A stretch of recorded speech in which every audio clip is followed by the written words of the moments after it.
Queridos hermanos obispos, queridos sacerdotes, consagrados, consagradas, seminaristas, queridas familias, queridos paisas.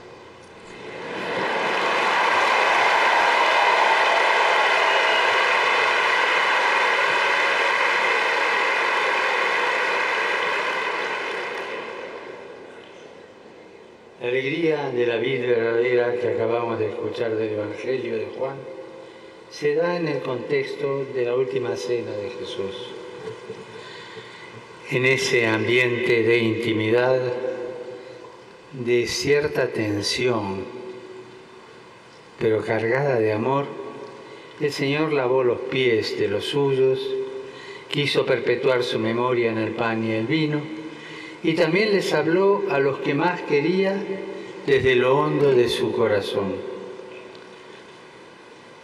En esa primera noche eucarística, en esa primera caída del sol, después del gesto de servicio, Jesús abre su corazón, les entrega su testamento. Y así como en aquel cenáculo se siguieron reuniendo posteriormente los apóstoles con algunas mujeres y María, la Madre de Jesús, hoy también acá, en este espacio, nos hemos reunido nosotros a escucharlo y a escucharnos. La hermana Lady de San José, María Isabel y el padre Juan Felipe nos han dado su testimonio. También cada uno de los que estamos aquí podríamos narrar la propia historia vocacional. Y todos coincidirían en la experiencia de Jesús que sale a nuestro encuentro, que nos primerea y que de ese modo nos ha captado el corazón. Como dice el documento de Aparecida, conocer a Jesús es el mejor regalo que puede recibir cualquier persona. Haberlo encontrado nosotros es lo mejor que nos ha ocurrido en la vida, y darlo a conocer con nuestras palabras y obras es nuestro gozo, el gozo de evangelizar. Muchos de ustedes, jóvenes, habrán descubierto este Jesús vivo en sus comunidades, comunidades de un fervor apostólico contagioso que entusiasman y suscitan atracción. Donde hay vida, fervor, ganas de llevar a Cristo a los demás, surgen vocaciones genuinas. La vida fraterna y fervorosa de la comunidad es la que despierta el deseo de consagrarse enteramente a Dios y a la evangelización. Los jóvenes son naturalmente inquietos, ¿o me equivoco?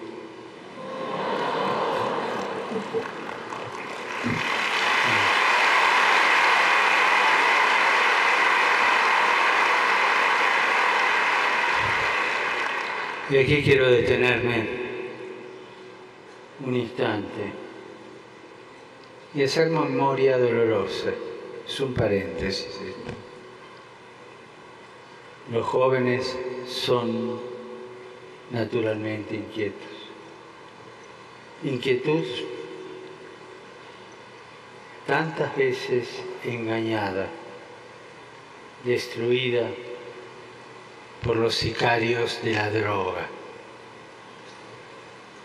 Medellín me trae ese recuerdo. Me evoca tantas vidas jóvenes truncadas, descartadas, destruidas. Los invito a recordar, a acompañar este luctuoso cortejo, a pedir perdón para quienes destruyeron las ilusiones de tantos jóvenes, pedirle al Señor que convierta sus corazones, a pedir que acabe esta derrota de la humanidad joven.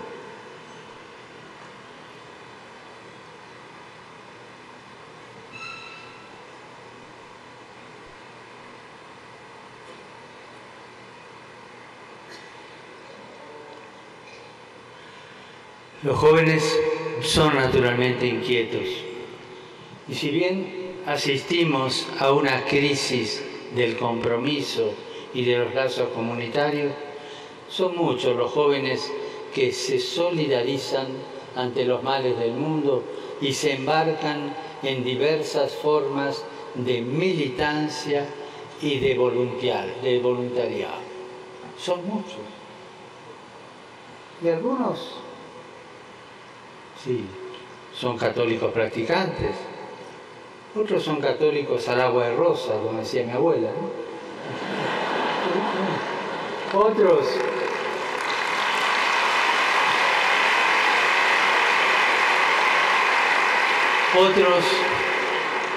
no saben si creen o no creen, pero esa inquietud los lleva a hacer algo por los demás.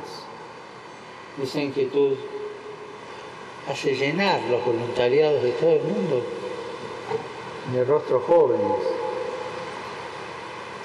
Hay que encauzar la inquietud. Cuando lo hacen captados por Jesús, sintiéndose parte de la comunidad, se convierten en callejeros de la fe, felices de llevar a Jesucristo a cada esquina, a cada plaza, a cada rincón de la tierra. ¿Y cuántos, sin saber que lo están llevando, lo llevan? Esa riqueza de callejear sirviendo, de ser callejeros de una fe que quizás ellos mismos no terminan de entender. Es testimonio que nos abre a la acción del Espíritu Santo que entra y nos va trabajando el corazón. En uno de los viajes, en la jornada de la juventud de Polonia, en el almuerzo que tuve con los jóvenes, con 15 jóvenes y el arzobispo, uno me preguntó, ¿qué le puedo decir yo a un compañero mío joven que es ateo, que no cree? ¿Qué argumento le puedo dar? Y a mí se me ocurrió contestarle, mira, lo último que tenés que hacer es decirle algo. Se quedó mirando.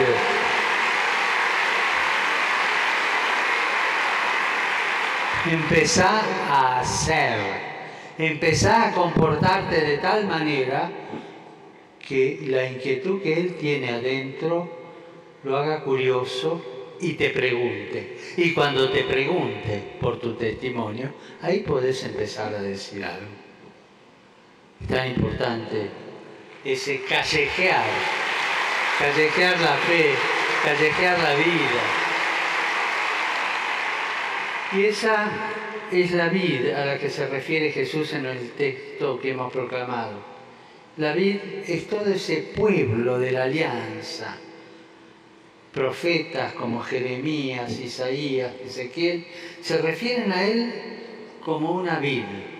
Hasta un salmo, el 80, canta diciendo, tú sacaste de Egipto una vid, le preparaste terreno, echó raíces y llenó toda la región. A veces expresan el gozo de Dios ante su vid, otras su enojo, desconcierto o despecho. Jamás Dios se desentiende de su vid. Nunca deja de padecer su distancia. Si yo me alejo, Él sufre en su corazón. Nunca deja de salir al encuentro de ese pueblo que cuando se aleja de Él se seca, arde y se destruye. ¿Cómo es la tierra, el sustento, el soporte donde crece esta vid en Colombia? ¿En qué contextos se generan los frutos de las vocaciones de especial consagración? Seguramente en ambientes llenos de contradicciones, de claroscuros de situaciones vinculares complejas. Nos gustaría contar con un mundo con familias y vínculos más llanos, pero somos parte de este cambio de época, de esta crisis cultural. Y en medio de ella, contando con ella, Dios sigue llamando. O sea, que a mí que no me vengan con el cuento de que no, claro, no hay tantas vocaciones de especial consagración, porque claro, con esta crisis que vivimos. ¿Eso sabe qué es? Cuento chino. ¿Clarito?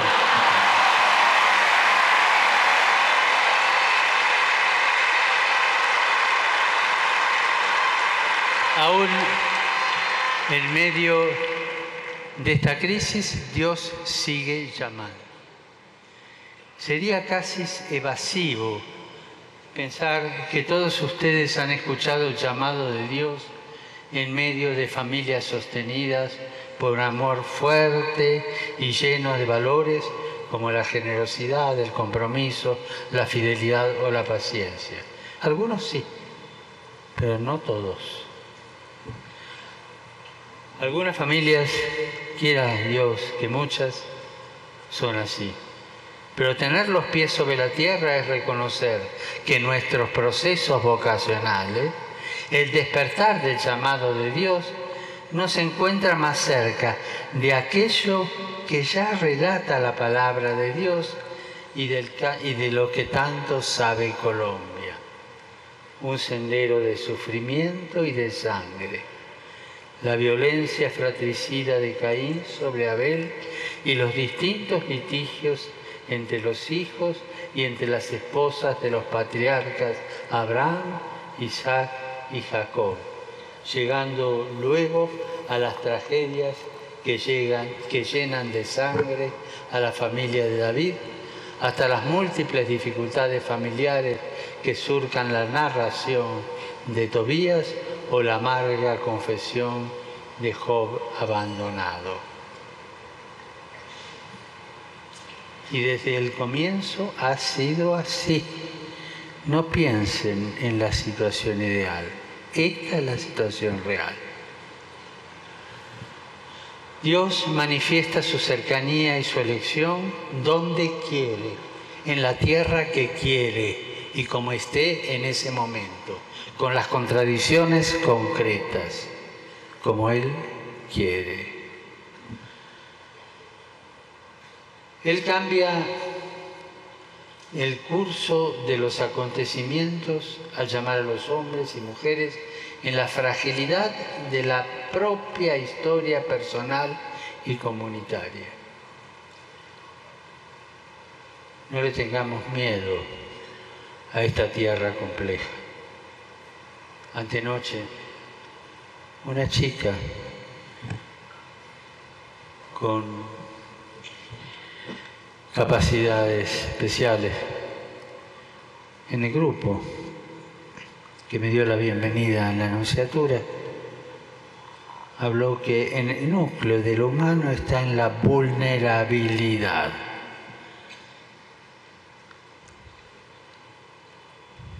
Y explicaba por qué. Y a mí se me ocurrió preguntarle, ¿todos somos vulnerables? Sí, todos. ¿Pero hay alguien que no es vulnerable? Me contestó Dios.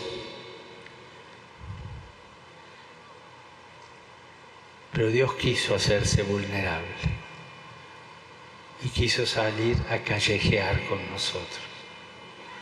Quiso salir a vivir nuestra historia.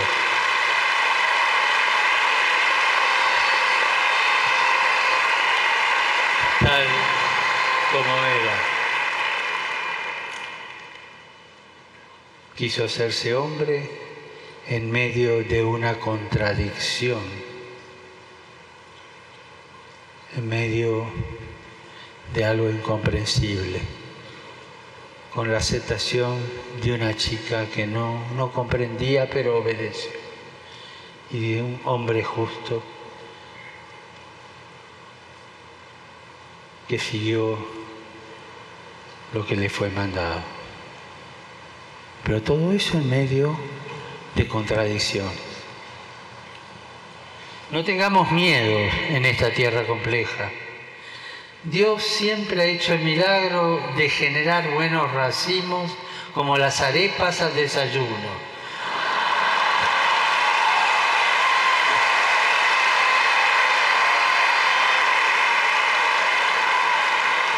Que no falten vocaciones en ninguna comunidad y en ninguna familia de Medellín. Y cuando en el desayuno se encuentren con una sorpresa de esas lindas, qué lindo. ¿Y Dios es capaz de hacer algo conmigo? Pregúntenselo antes de comerla. Pregúntenselo.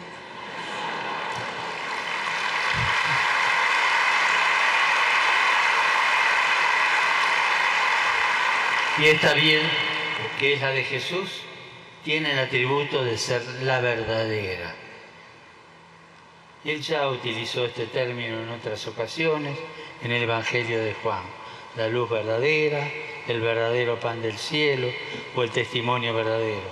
Ahora la verdad no es algo que recibimos como el pan o la luz, sino que brota desde adentro. Somos pueblo elegido para la verdad y nuestro llamado tiene que ser en la verdad. Si somos sarmientos de esa vid, si nuestra vocación está injertada en Jesús, no puede haber lugar para el engaño, la doblez, las opciones mezquinas. Todos tenemos que estar atentos para que cada sarmiento sirva para lo que fue pensado, para dar frutos. Yo estoy dispuesto a dar frutos. Desde los comienzos, a quienes le toca acompañar los procesos vocacionales, tendrán que motivar la recta intención, es decir, el deseo auténtico de configurarse con Jesús, el pastor, el amigo, el esposo. Cuando los procesos no son alimentados por esta savia verdadera que es el Espíritu de Jesús, entonces hacemos experiencia de la sequedad. Y Dios descubre con tristeza aquellos tallos ya muertos. Las vocaciones de especial consagración mueren cuando se quieren nutrir de honores, cuando están impulsadas por la búsqueda de una tranquilidad personal y de promoción social, cuando la motivación es subir de categoría, apegarse a intereses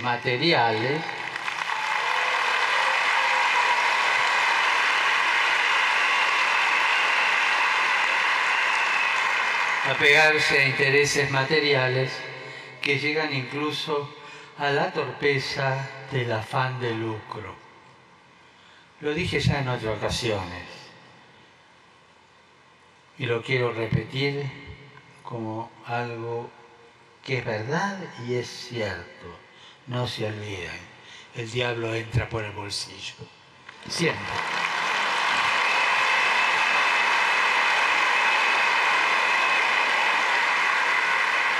Esto no es privativo de los comienzos. Todos nosotros tenemos que estar atentos porque la corrupción en los hombres y las mujeres que están en la iglesia empieza así, poquito a poquito. Luego, nos lo dice Jesús mismo, se enraiza en el corazón y acaba desalojando a Dios de la propia vida. No se puede servir a Dios y al dinero.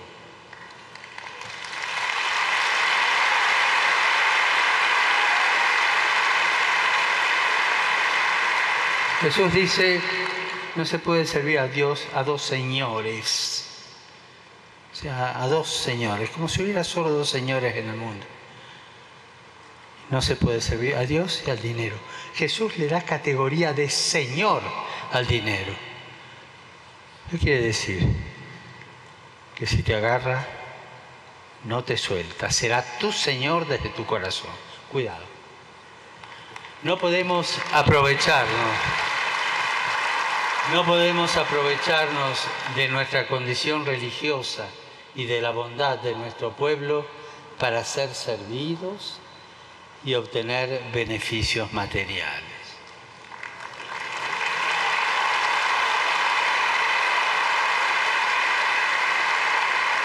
Hay situaciones, estilos y opciones que muestran los signos de sequedad y de muerte. ¿Cuándo es eso? No pueden seguir entorpeciendo el fluir de la savia que alimenta y da vida. El veneno de la mentira, el ocultamiento, la manipulación y el abuso al pueblo de Dios, a los frágiles y especialmente a los ancianos y niños, no pueden tener cabida en nuestra comunidad.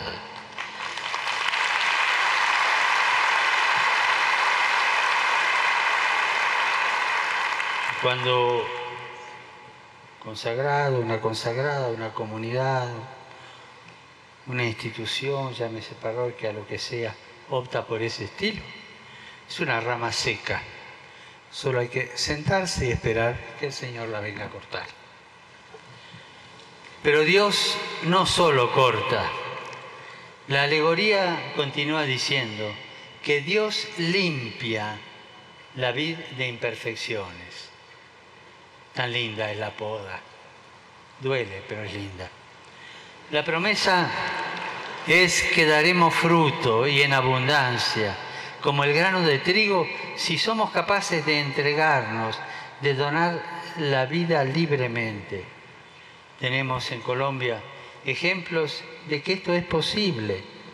Pensamos en Santa Laura Montoya, una religiosa admirable cuyas reliquias hoy tenemos aquí.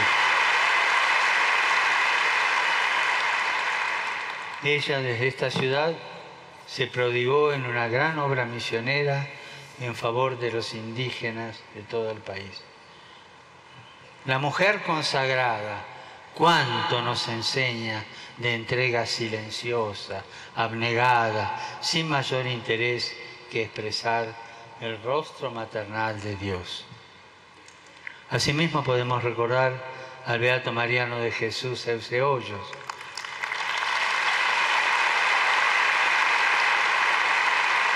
uno de los primeros alumnos del seminario de Medellín, y a otros sacerdotes y religiosas y religiosos de Colombia, cuyos procesos de canonización ha sido introducido.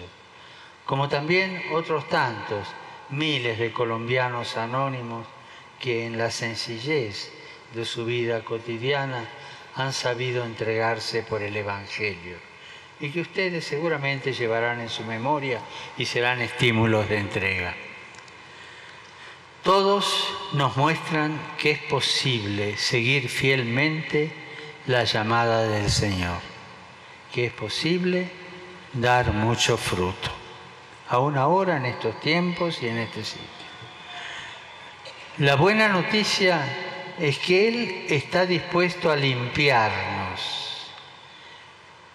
La buena noticia es que todavía no estamos terminados, estamos en proceso de fabricación.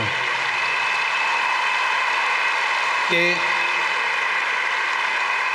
como buenos discípulos estamos en camino. ¿Cómo va cortando Jesús los factores de muerte que anidan en nuestra vida y distorsionan el llamado? Invitándonos a permanecer en Él. Permanecer no significa solamente estar, sino que indica mantener una relación vital, existencial, de absoluta necesidad. Es vivir y crecer en unión fecunda con Jesús, fuente de vida eterna. Permanecer en Jesús no puede ser una actitud meramente pasiva o un simple abandono sin consecuencias en la vida cotidiana. Siempre trae una consecuencia, siempre, ¿no? Y permítanme proponerles, porque se está haciendo un poco largo esto, 3. No van a decir que sí, así que no les creo. Permítanme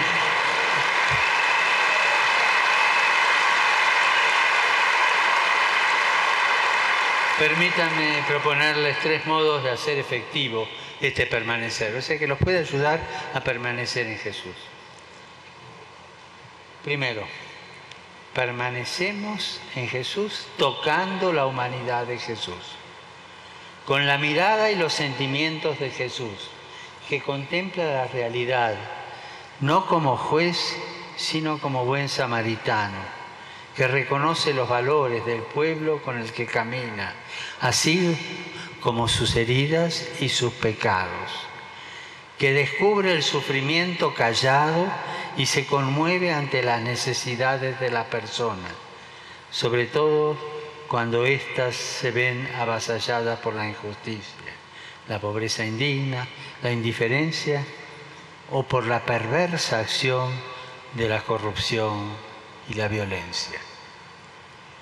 Con los gestos y las palabras de Jesús que expresan amor a los cercanos y búsqueda de los alejados, ternura y firmeza en la denuncia del pecado y el anuncio del Evangelio, alegría y generosidad en la entrega y el servicio, sobre todo a los más pequeños, rechazando con fuerza la tentación de dar todo por perdido, de acomodarnos o de volvernos solamente administradores de desgracias.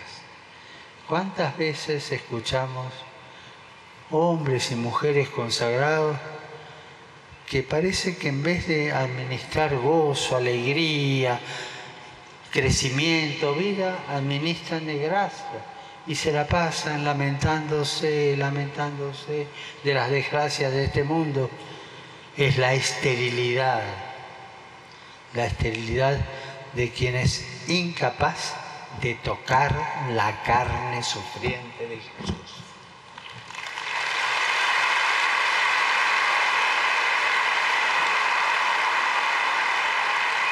Segundo, permanecemos contemplando su divinidad, despertando y sosteniendo la admiración por el estudio que acrecienta el conocimiento de Cristo, porque como recuerda San Agustín, no se puede amar a quien no se conoce.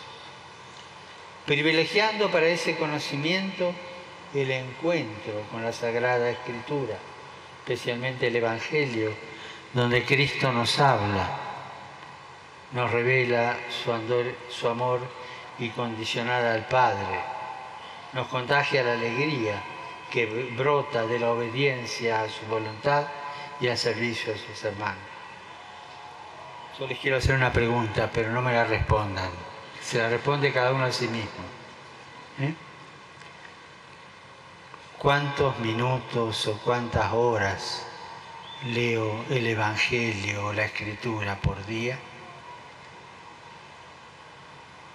Se la contestan. Quien no conoce las Escrituras no conoce a Jesús. Quien no ama las Escrituras no ama a Jesús. Gastemos tiempo en una lectura orante de la palabra, en auscultar en ella qué quiere Dios para nosotros y para nuestro pueblo. Que todo nuestro estudio nos ayude a ser capaces de interpretar la realidad con los ojos de Dios. Que no sea un estudio evasivo de los aconteceres de nuestro pueblo, que tampoco vaya al vaivén de modas o ideologías, que no viva de añoranzas ni quiera encorsetar el misterio, que no quiera responder a preguntas que ya nadie se hace y dejar en el vacío existencial a aquellos que nos cuestionan desde las coordenadas de sus mundos y sus culturas. Permanecer y contemplar su divinidad, haciendo de la oración parte fundamental de nuestra vida y de nuestro servicio apostólico. La oración nos libera del lastre de la mundanidad, nos enseña a vivir de manera gozosa, a elegir alejándonos de la superficialidad en un ejercicio de verdadera libertad. En la oración crecemos en libertad. En la oración aprendemos a ser libres. La oración nos saca de estar centrados en nosotros mismos, escondidos en una experiencia religiosa vacía, y nos lleva a ponernos con docilidad en las manos de Dios para realizar su voluntad y hacer eficaz su proyecto de salvación.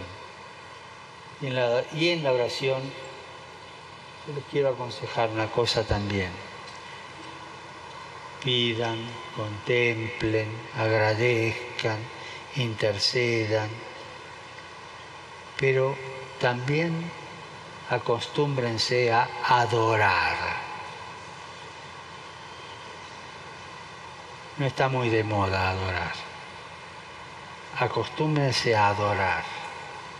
Aprender a adorar en silencio. Aprendan a orar así.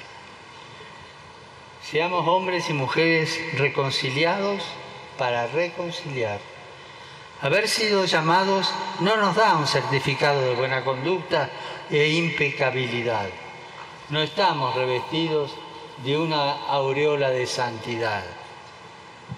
Guay, el religioso, el consagrado, el cura o la monja que vive con cara de estampita, por favor. Guay, ¿no?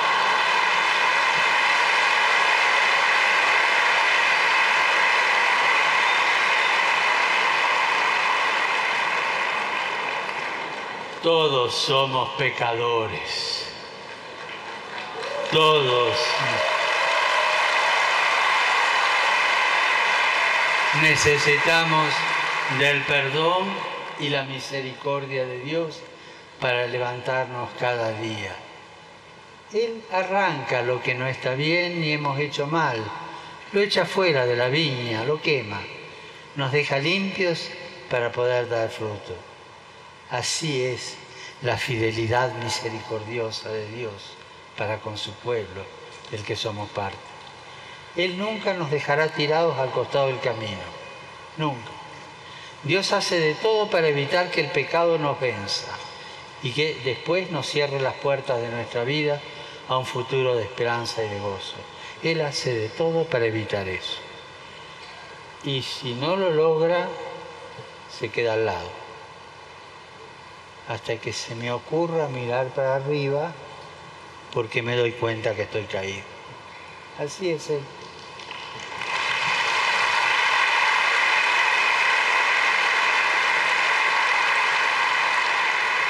Finalmente, hay que permanecer en Cristo para vivir en alegría.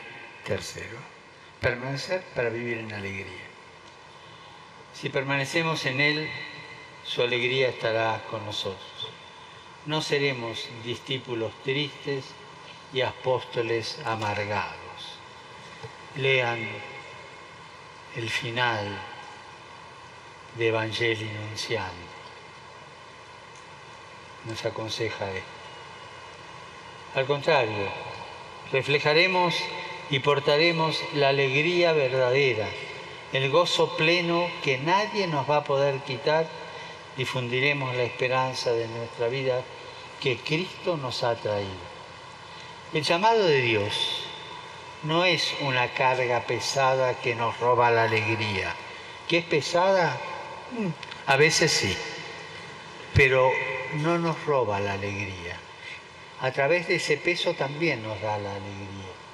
Dios no nos quiere sumidos en la tristeza, uno de los malos espíritus que se apoderaban del alma y que ya denunciaban los monjes del desierto. Dios no nos quiere sumidos en el cansancio que viene de actividades mal vividas, sino una espiritualidad que haga feliz nuestra vida y aún nuestra fatiga. Nuestra alegría contagiosa tiene que ser el primer testimonio de la cercanía y del amor de Dios. Somos verdaderos dispensadores de la gracia de Dios cuando transparentamos la alegría del encuentro con Él. En el Génesis, después del diluvio, Noé planta una vid como signo del nuevo comienzo. Finalizando el éxodo, los que Moisés envió a inspeccionar la tierra prometida volvieron con un racimo de uvas de este tamaño. Signo de esa tierra que emanaba leche y miel. Dios se ha fijado en nosotros, en nuestras comunidades y en nuestra familia. Están aquí presentes y me parece muy de buen gusto que estén los padres y las madres de los consagrados, los sacerdotes y las consagradas. Dios se ha fijado en nosotros, en nuestras comunidades y familias. El Señor ha puesto su mirada sobre Colombia. Ustedes son signos de ese amor de predilección. Nos toca ahora ofrecer todo nuestro amor y servicio unidos a Jesucristo, que es nuestra vida, y ser promesa de un nuevo inicio para Colombia, que deja atrás diluvios como el de Noé, diluvios de desencuentros y de violencias, que quiere dar muchos frutos de justicia y de paz, de encuentro y de solidaridad. Que Dios los bendiga, que bendiga la vida consagrada en Colombia. Y no se olviden de rezar por mí para que me bendiga también. Gracias.